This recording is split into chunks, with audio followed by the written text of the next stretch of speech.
Olá, meus irmãos, como vocês estão? Espero que todos vocês estejam bem, todos vocês estejam com a saúde muito boa e com ânimo, com disposição para servir ao Senhor. Eu te convido a abrir comigo no Salmo de número 110, que é um Salmo de Davi. Esse é o título do Salmo, Salmo de Davi. E diz assim: Disse o Senhor ao meu Senhor: assenta-te à minha direita, até que eu ponha os teus inimigos debaixo dos teus pés. O Senhor enviará de Sião o cetro do seu poder, dizendo: domina entre os teus inimigos.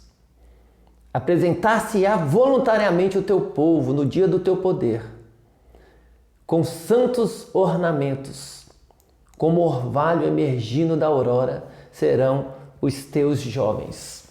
O Senhor jurou e não se arrependerá. Tu és sacerdote para sempre, segundo a ordem de Melquisedeque. O Senhor, à tua direita, no dia da sua ira, esmagará os reis. Ele julga entre as nações, enche-as de cadáveres, esmagará cabeças por toda a terra. De caminho bebe na torrente e passa de cabeça erguida. Meus irmãos, esse é um salmo de Davi e é um salmo messiânico. É um salmo onde ele se refere a uma realidade, de um reinado humano, mas, na verdade, esse reinado humano, essa linguagem voltada para um reinado humano, faz menção ao Messias, faz menção ao reinado divino. Por isso que a gente chama esse salmo de um salmo que é messiânico, porque na verdade ele aponta para o Messias. E o próprio Senhor Jesus fez menção a esse salmo. Há um momento em que o Senhor Jesus, conversando com aqueles que estavam à sua volta, ele pergunta o que eles achavam do filho de Davi. E essa expressão filho de Davi, Messias, era uma expressão para se referir àquele que o Senhor enviaria, que seria o ungido, o Messias, o servo do Senhor. E aí ele usa justamente o início desse salmo, disse o Senhor ao meu Senhor, para argumentar e demonstrar que aquele que viria, que seria chamado de filho de Davi, na verdade, embora chamado de filho de Davi, ele seria maior do que Davi, porque o próprio Davi se refere a ele chamando-o de Senhor. Disse o Senhor ao meu Senhor. E há uma outra passagem aqui também que é usada pela Escritura no Novo Testamento para se referir a Cristo, que é quando ele dita que o Senhor jurou e não se arrependerá. Tu és sacerdote para sempre, segundo a ordem de Melquisedeque. Quando a gente lê Hebreus, o último versículo do capítulo 6 vai fazer menção à ordem de Melquisedeque, e o capítulo 7 vai explorar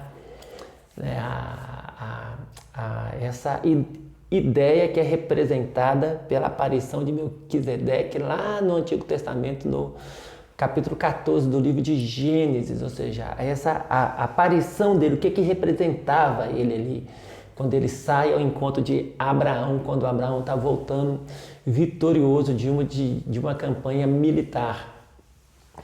E então é mencionado ali que Jesus ele é dessa ordem de Melquisedeque. E o nome Melquisedeque significa rei de justiça. Só que lá em Gênesis 14, quando a gente lê o texto, a gente percebe que ele era rei também da cidade de Salém, que significa paz. Então ele é rei de justiça e é rei de paz, que são títulos que apontam para também a pessoa do nosso Senhor Jesus Cristo, que é o rei justo, que é o rei da paz. E ele também não teve início, não tem um princípio registrado na Escritura, Melquisedeque. E não tem um término também do sacerdócio dele. Não se tem esse registro. E aí a Escritura faz essa comparação também, dizendo que o sacerdócio de Cristo também é assim. Não tem um princípio e um fim, ele não está limitado na história. Mas o que eu quero chamar a tua atenção? Nós poderíamos fazer algumas abordagens sobre essa questão do sacerdócio de Melquisedeque, o impacto disso na nossa espiritualidade, a distinção que é necessária para que a gente entenda que a espiritualidade no Evangelho, ela não está presa nem condicionada àquela estrutura do sacerdócio levítico. E quando eu falo sacerdócio levítico, eu estou falando do sacerdócio do Antigo Testamento, que era exercido pelos membros da tribo de Levi, né? Que aquele sacerdócio era apenas uma sombra do sacerdócio de Cristo. Mas que a construção, né, da nossa espiritualidade, da nossa visão de culto, tem que se dar a partir da realidade que é Cristo. E não dependendo ou reproduzindo as sombras, né, do Antigo Testamento, que é o argumento que o autor de Hebreus usa. Mas nós não vamos pensar sobre isso. Eu quero chamar a tua atenção para uma outra coisa nessa manhã.